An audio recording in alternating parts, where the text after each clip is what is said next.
नमस्कार दोस्तों। एक बार फिर स्वागत है आपका अपने चैनल सरकारी जॉब ज्ञान पर। आज की इस वीडियो में बात करेंगे आईटीबीपी की तरफ से निकाली गई कुछ भर्तियों के बारे में, जो कि रहने वाली है ASI, assistant sub inspector, HC head constable और कांस्टेबल के लिए। आईटीबीपी का मतलब आपको बता दें, इंडो तिब्बतन बॉर्डर पुलिस। जी दोस्तों, आईटीबीपी ने 2 तारीख को ये जो भर्तियाँ निकाली हैं, तो जो लोग इसमें अप्लाई करना चाहते हैं उनको इस वीडियो में बताया जाएगा कि क्या प्रोसीजर रहने वाला है, एलिजिबिलिटी क्राइटेरिया क्या रखा गया है, क्वालिफिकेशंस आपकी क्या होनी चाहिए। इसके अलावा अभी आपको बहुत कुछ बताया जाएगा, सारी जानकारी आपको दी जाएगी, बस आपको वीडियो को अंत तक देखना है। सबसे पहले कुछ बेसिक इन्फॉर्मेशन के बारे में जान लेते हैं। तो यहाँ पे एग्ज़ाम कंडक्टिंग बॉडी आपको पहले बता दिया, ITBP Indo Tibetan border police रहने वाली है। यहाँ पे पोस्ट नेम, यहाँ पे आप अप्लाई किस किस के लिए कर सकते हैं। एएसआई हेड कांस्टेबल, कांस्टेबल के लिए आप अप्लाई कर सकते हैं। वैकेंसी, तो दोस्तों यहाँ पे वैकेंसी आपको सिर्फ 20 ओनली 20 देखने को मिलेगी। एप्लीकेशन मोड ऑनलाइन रहने वाला है। Job location all over India है, ऑल ओवर इंडिया, और पोस्ट सिर्फ 20 हैं। तो आप यहाँ पे आपका कॉम्पिटिशन काफ़ी ज़्यादा हाई रहने वाला है, इस बात को आप ध्यान दीजिएगा। सिलेक्शन प्रोसेस आपका सबसे पहले एक रिटन टेस्ट होगा, फिर फिजिकल टेस्ट, फिर एक होगा मेडिकल एग्जामिनेशन। ऑफिशियल वेबसाइट यहाँ पे दी गई है www.itbpolice.nic.in। तो यहाँ पे आप विजिट कर सकते हैं, और आपको कुछ नोटिफिकेशन वगैरह देखना हो तो यहाँ पे आप विजिट करके देख सकते हैं। अब यहाँ पे कुछ इंपॉर्टेंट डेट्स आ जाती है स्पोर्ट्स से रिलेटेड। यहाँ पे सबसे पहले नोटिफिकेशन यहाँ पे रिलीज हुआ है आपका अक्टूबर में 1 तारीख को, और यहाँ पे आप फॉर्म फिलिंग डेट आपकी 2 अक्टूबर से 1 नवंबर तक आप यहाँ पे टाइम दिया जाएगा आपको। तो इतने टाइम पीरियड के बीच में आप अपनी एप्लीकेशंस सबमिट कर सकते हैं। अब यहाँ पे रिटर्न एग्जाम डेट और रिजल्ट डेट अभी डिक्लेयर नहीं की गई है, तो आपको इन फ्यूचर कुछ टाइम में बता दिया जाएगा। अब नेक्स्ट यहाँ पे बात करते हैं वैकेंसी डिटेल्स के बारे में। तो यहाँ पे जो आपको बताया था कि यहाँ पे टोटल 3 पोस्ट रहने वाली है, assistant sub inspector, head constable और कांस्टेबल। तो यहाँ पे इनके लिए असिस्टेंट सब इंस्पेक्टर के लिए यहाँ पे 10 वैकेंसीज यहाँ पे आप रहने वाली है। हेड कांस्टेबल के लिए 5 वैकेंसी और कांस्टेबल के लिए भी 5 वैकेंसीज रहने वाली है। नेक्स्ट यहाँ पे बात कर लेते हैं एलिजिबिलिटी क्राइटेरिया की। तो यहाँ पे सबसे पहले इसमें एजुकेशनल क्वालिफिकेशंस के बारे में बात करते हैं, आपकी एजुकेशनल क्वालिफिकेशंस क्या रहनी चाहिए। तो अगर आपको एएसआई के लिए अप्लाई करना है, आप एएसआई के लिए पोस्ट के लिए अप्लाई करना चाहते हैं, तो आपको 12th आपके पास क्लियर होनी चाहिए साइंस साइड से, और आपके पास एक फार्मेसी डिग्री एक अच्छे रिकॉग्नाइज्ड इंस्टीट्यूट से आपके पास रहनी चाहिए। और अगर आपको यहाँ पे हेड कांस्टेबल नर्स के लिए अप्लाई करना है, तो आपको 12th साइंस साइड से पास होना चाहिए, और एक आपको डिप्लोमा चाहिए होगा नर्सिंग के अंडर में किसी भी एक अच्छे इंस्टीट्यूट से, जो कि रिकॉग्नाइज होना चाहिए।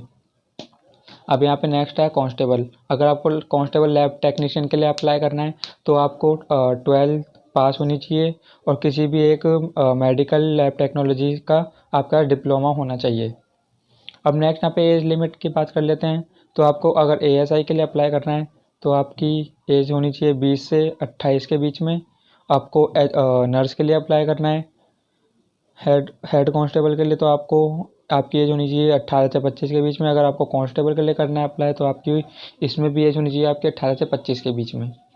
और जो यहाँ पे नोट दिया गया है, आप यहाँ पे पढ़ सकते हैं, age relaxation is applicable as per government rules for SC ST OBC and other reserved categories. तो यहाँ पे एज रिलैक्सेशन जो भी होगी वो गवर्नमेंट के रूल्स के हिसाब से हर एक कैटेगरी के लोगों को दे दी जाएगी।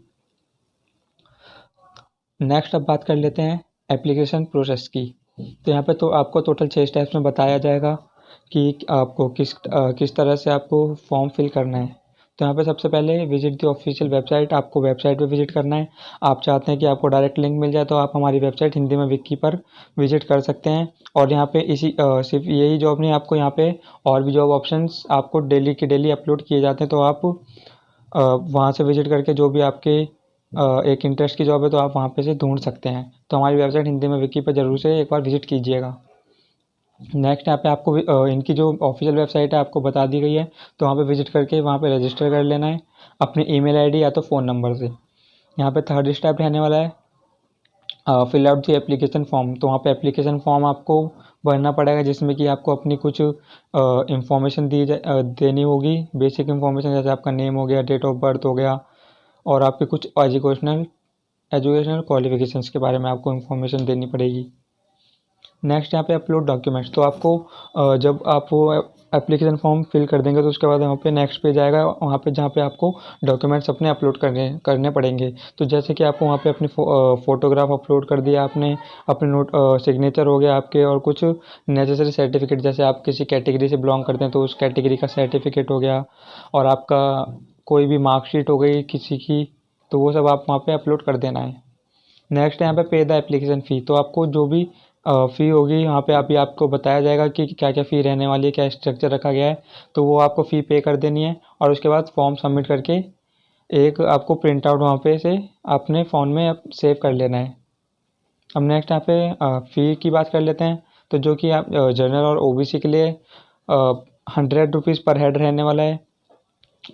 और यहाँ पे नेक्स्ट में जो SC XT और एक्स सर्विसमैन हैं, फीमेल कैंडिडेट्स हैं, उसको अब यहाँ पे फ़ी बिल्कुल पे नहीं करनी है। नेक्स्ट यहाँ पे जो सिलेक्शन प्रोसेस है उसके बारे में बात कर लेते हैं। तो सबसे पहले आपको वीडियो में बताया गया था कि तीन प्रोसेस रहने वाले। एक रिटन एग्जामिनेशन होगा, एक फिजिकल एफिशिएंसी टेस्ट होगा, एक मेडिकल एग्जामिनेशन होगा। तो रिटन टेस्ट में आपको आपकी नॉलेज और आपके स्किल्स हैं जो वो चेक की जाएगी आपकी। फिजिकल एफिशिएंसी टेस्ट PET में आपको एक फिजिकल टेस्ट देना पड़ेगा जो कि रहेगा रनिंग, लॉन्ग जंप और कुछ और भी बहुत होंगे जो कि आपको वहीं पे आपको बताया जाएगा। अब यहाँ पे मेडिकल एग्जामिनेशन जो कि लास्ट है, तो इसमें आपको मेडिकल एग्जामिनेशन देना पड़ेगा जो कि आपको चेक करेंगे कि आप इस टाइप की जॉब के लिए फिट हैं या फिर नहीं। और यहाँ पे नेक्स्ट बात कर लेते हैं एग्ज़ाम पैटर्न, जो कि यहाँ पे रिटन एग्ज़ाम होगा, उस एग्ज़ाम का पैटर्न क्या रहने वाला है। तो यहाँ पे टोटल डिफरेंट सब्जेक्ट दिए गए हैं। तो यहाँ पे पहला सब्जेक्ट है जनरल नॉलेज, सेकंड है मैथमेटिक्स, थर्ड है जनरल हिंदी या फिर इंग्लिश, जो भी आप सिलेक्ट करेंगे, और लास्ट यहाँ पे सब्जेक्ट स्पेसिफिक क्वेश्चन।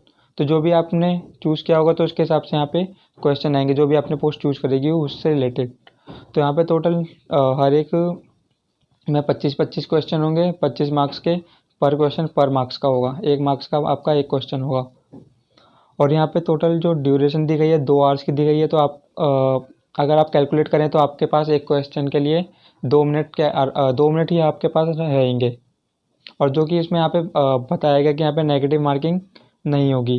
तो यहाँ पे चेक कर लीजिए, यहाँ पे नेगेटिव मार्किंग आपकी नहीं की जाएगी, तो आप उस चीज़ से बिल्कुल ही फ्री रहें।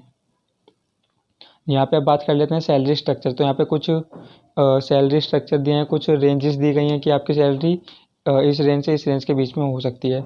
तो अगर आप सिलेक्ट हो जाते हैं तो अगर आप सिलेक्ट हुए ASI में, तो आपकी जो सैलरी होने वाली है वो 29,200 से 92,300 के बीच में रहेगी।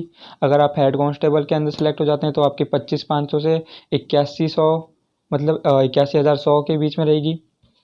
अगर आप कांस्टेबल के लिए सिलेक्ट हो जाते हैं तो 21,700 से 59,100 के बीच में आपकी सैलरी रहेगी, 59,100।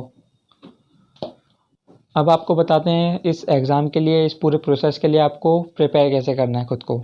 तो यहाँ पे candidate should focus on their strengthening their general knowledge, subject specific topics and physical fitness. तो यहाँ पे आपको जो आपको फोकस करना है अपनी जनरल नॉलेज, अपनी सब्जेक्ट स्पेसिफिक टॉपिक, जो भी आपके सब्जेक्ट है उसमें जो भी टॉपिक्स हैं उसको आपको अच्छे से पढ़ना है, अपनी जनरल नॉलेज को इंक्रीज़ करना है, अपनी फिजिकल फिटनेस पे आपको फोकस करना है। और यहाँ पे इसके साथ ही साथ आपको यहाँ पे जो भी लास्ट ईयर हो गए, आपके लास्ट ईयर का क्वेश्चन पेपर हो गया, कुछ उससे 2-3 साल पुराने क्वेश्चन पेपर आपको प्रैक्टिस करते रहने हैं। और आपको अपनी एक्यूरेसी और स्पीड को इम्प्रूव करने में भी ध्यान देना होगा। आप उसके लिए कर सकते हैं MCQ बेस्ड क्वेश्चन आप ट्राई कर सकते हैं, मॉक टेस्ट वगैरह होते हैं तो आप वो भी प्रैक्टिस कर सकते हैं। यहाँ पे लास्ट है focus on your health fitness and clear the physical test. तो आपका फिजिकल टेस्ट होगा तो आपको उसके लिए भी काफ़ी पहले से ही अपनी फिटनेस जर्नी को स्टार्ट करना पड़ेगा। खुद को फिजिकली स्ट्रॉन्ग करना पड़ेगा, तो आप उस पर भी ध्यान दीजिएगा। आज की इस वीडियो में सिर्फ इतना ही।